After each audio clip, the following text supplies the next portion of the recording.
আমাদের বিয়ে আমরা মানে 4.5 বছর রিলেশন করার পরে ফ্যামিলিগত হয়। কারণ 6 মাসও মাত্র আমার বিয়ে হয়েছে, মাত্র 1.5 মাস আমার হাজবেন্ডের সঙ্গে মানে আমার সংসার করা হয়েছে। দর্শক মন্ডলী, আসসালামু আলাইকুম।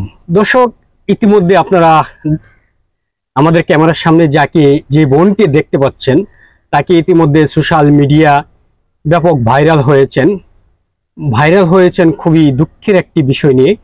সেটা হলো তার হাজবেন্ডকে হারিয়ে, ফায়ার ফাইটার রমজানুল ইসলাম রনিকে হারিয়ে সে সোশ্যাল মিডিয়ায় ভাইরাল হয়েছেন। তার মাত্র 6 মাস আগেই বিয়ে হয়েছিল, 1.5 মাস একসাথে থাকার সৌভাগ্য হয়েছিল। সে ভালোবাসার ভিতর দেশের জন্য সে জীবন দিয়ে গেল, রেখে গেল এই বোনটিকে। এখন এই বোনের কি হবে, কোথায় গিয়ে দাঁড়াবে? মাত্রই তো জীবনটা শুরু করেছিল, এরই মধ্যে তার স্বামীকে হারিয়ে সে আজ নির্বাক। চলুন দর্শক, কথা বলি এই বোনের সাথে। আসসালামু আলাইকুম। ওয়ালাইকুম সালাম। আপু, আপনার মনের অবস্থা জানি ভালো না, তারপরও জিজ্ঞেস করতে হয়, কেমন আছেন? বেশিটা ভালো না। একটু জোরে বলবেন আপু। বেশিটা ভালো না, মাত্র 1.5 মাস ছিলাম, তারপর আমার হাজবেন্ড মারা যায়। আমার আমার ফ্যামিলিতে বিয়ের সময় যা দেওয়ার লাগে সব দিছে। এরপর এখন আর ওরকম ভালো অবস্থা নাই যে এখন আবার আমি বাড়িতে গেলে আবার আগের মতো গুছাই নিতে পারবো। আমরা হয়েছে 2 ভাই 1 বোন। এখন আমি যদি এখন আবার ফ্যামিলিতে যাই তাহলে আমি কি করে খাবো, কোথায় দাঁড়াবো, এর কোনো ভরসা নাই। এর জন্য বাংলাদেশে ভিন্ন কোম্পানি আছে, তারপর বিদেশি প্রবাসী ভাইয়েরা আছে, এরা যদি আমার সহযোগিতা করে তাহলে আমাদের ফ্যামিলির জন্য অনেক উপকার হবে। আচ্ছা আপু, 6 মাস আগেই তো আপনাদের বিয়েটা হয়েছিল, হ্যাঁ। 1.5 মাস সংসার করলেন। এটা কি 6 মাস বিয়ে হওয়ার পরে মানে 1.5 মাস আগে আপনাকে উঠে নিয়ে আসছে? হ্যাঁ, উঠাই নিয়ে আসছে। তখন আমার হাজবেন্ড এখানে বাসা পাইছে, আচ্ছা, পরে বাসাতে আমরা চলে আসছি। বাসা পাওয়ার পরে আপনাকে কাছে নিয়ে হ্যাঁ, আসছে, নিয়ে আসছি। মানে কাছে আসা সৌভাগ্য 1.5 মাসে হয়েছে। হ্যাঁ। এই যে 1.5 মাসের মাথায় আপনি স্বামীকে হারালেন, হ্যাঁ, আপনাদের বিয়েটা কিভাবে হয়েছিল? আমাদের বিয়ে আমরা মানে 4.5 বছর রিলেশন করার পরে ফ্যামিলিগত ভাবে বিয়ে হয়। ফ্যামিলিগত ভাবে বিয়ে হয়, পারিবারিক ভাবে হ্যাঁ। বিয়েটা হয়েছিল। এই যে আমাদের বিয়েতে সবাই মানে খুশি ছিল। সবাই খুশি ছিল, আপনাদের সংসারটা তো সুখেরই ছিল। হ্যাঁ।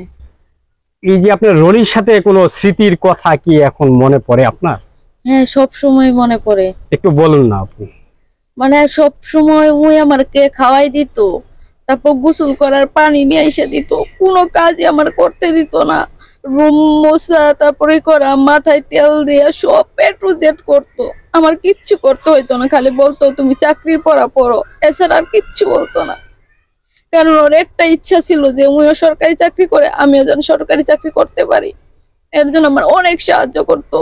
ওর মতো ভালো মানুষই হয় না।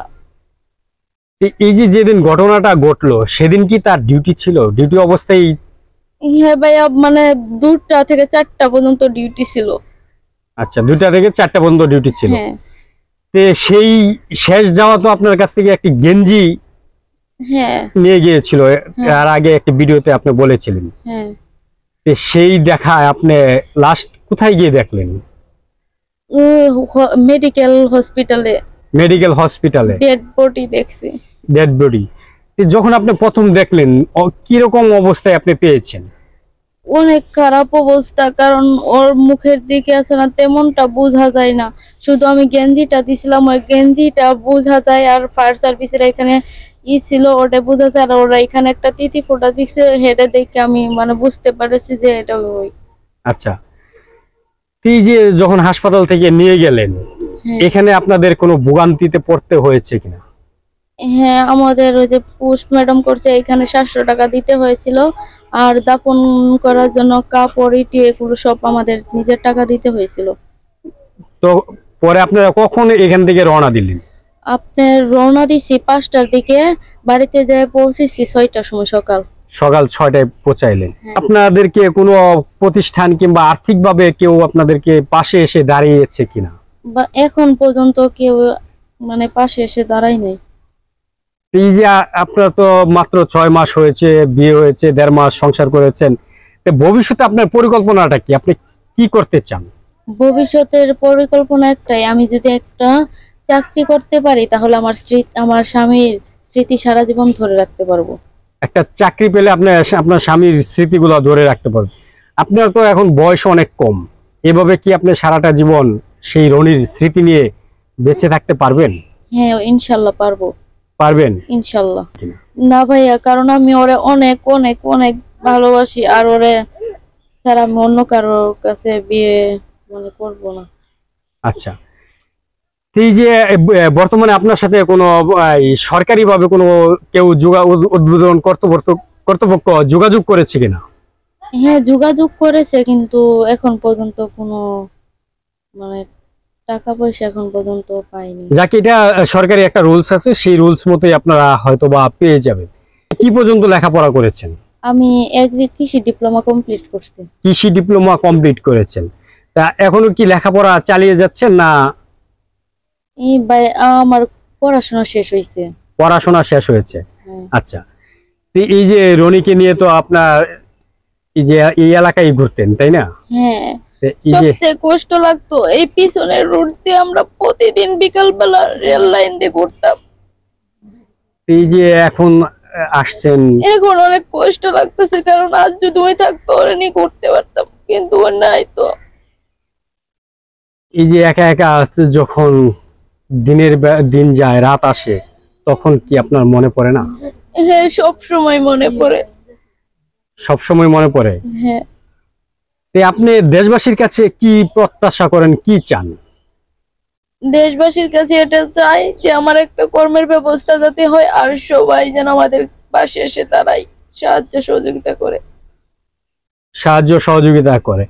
তো এই রনিরও তো চাকরি হয়েছিল, 11 মাস ডিউটি করার সৌভাগ্য হয়েছিল। হ্যাঁ। দর্শক, আসলে কতটা মর্মান্তিক, সে দেশের জন্য বহু যুদ্ধ করে একটি সরকারি চাকরি নেওয়া লাগে, সেই চাকরিটাও বেশি দিন করতে পারলো না, 11 মাসের মাথায় এসে তার জীবনটা জড়ে গেল। যদি কেউ পারেন, কোনো প্রতিষ্ঠান কিংবা কোনো প্রবাসী ভাই কিংবা দেশে কেউ পারেন, তাহলে এদের পাশে যদি আপনারা সকল শহীদ ভাই ফায়ার ফাইটারদের পাশে যদি দাঁড়ান, তাহলে হয়তোবা তাদের ফ্যামিলি ঘুরে দাঁড়াবে। তাই বোন, রনি সম্পর্কে আপনার আর কিছু বলার আছে কিনা? ভাইয়া, ওই অনেক একটা ভালো মানুষ ছিল, সব সময় মানে সবার সঙ্গে হাসি খুশি থাকতো, কারো কষ্ট দিত না। অনেক ভালো একটা মানুষ, নিজে না খায় অন্য জনকে খাওয়াইতো। যেমন আমরা দুজন মানুষ যদি তরকারি রান্না করতাম, ওই বলতো আমার বেস্টম্যান আছে, তারপর স্যারের আছে, মানে অনেক ভালো একটা মানুষ ছিল। এই যে এখান থেকে তো হয়তোবা আপনাদের এই মাস পরেই বাসা ছেড়ে চলে যেতে হবে। হ্যাঁ। তখন কি শ্বশুর বাড়িতে উঠবেন না আপনাদের বাড়িতে উঠবেন? মানে আমি আমার বাড়িতেও থাকবো, শ্বশুর বাড়িতেও থাকবো। দুই জায়গায় মিলিয়ে থাকবেন? দুই জায়গায় মিলে থাকবো। দর্শক, অন্য কোনো প্রতিবেদন দেখার আমন্ত্রণ জানিয়ে আজকের মতো এখানেই শেষ করছি। আল্লাহ হাফেজ।